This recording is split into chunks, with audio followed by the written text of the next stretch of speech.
On a fait 3 plats et un fromage, des plats de saison. Ils sont relativement simples et pas très onéreux parce que quand on fait un pique-nique, on ne part pas dans des dérives. Donc on a fait un crespéo provençal, c'est un gâteau d'omelette superposé. C'est un plat traditionnel. À l'époque, c'était un peu tous les restes où les gens partaient au travail au champ avec les dames préparaient des omelettes superposées, qu'elles allaient cuire que d'un côté. Et du fait qu'il y a une omelette qui est crue, on mettait une autre dessus. À chaque fois, le côté cuit dessous. Ce qui fait qu'on leur repassait un petit coup au four, les couches se superposaient et se collaient.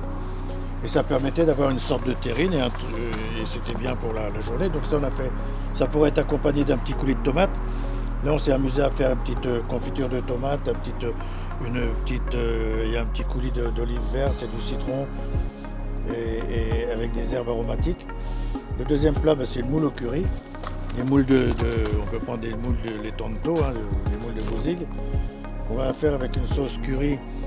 Moi, c'est un oignon, une pomme, une banane et un poivron rouge qu'on va suer avec un peu d'huile d'olive, éventuellement un peu d'ail écrasé et puis le curry qu'on va faire bien développer à la chaleur. Mouiller avec un peu de lait de coco et de fond blanc ou se servir du jus de moule. Et on va faire un coulis au curry qu'on va mixer et ensuite on va aromatiser nos moules comme ça en les nappant légèrement.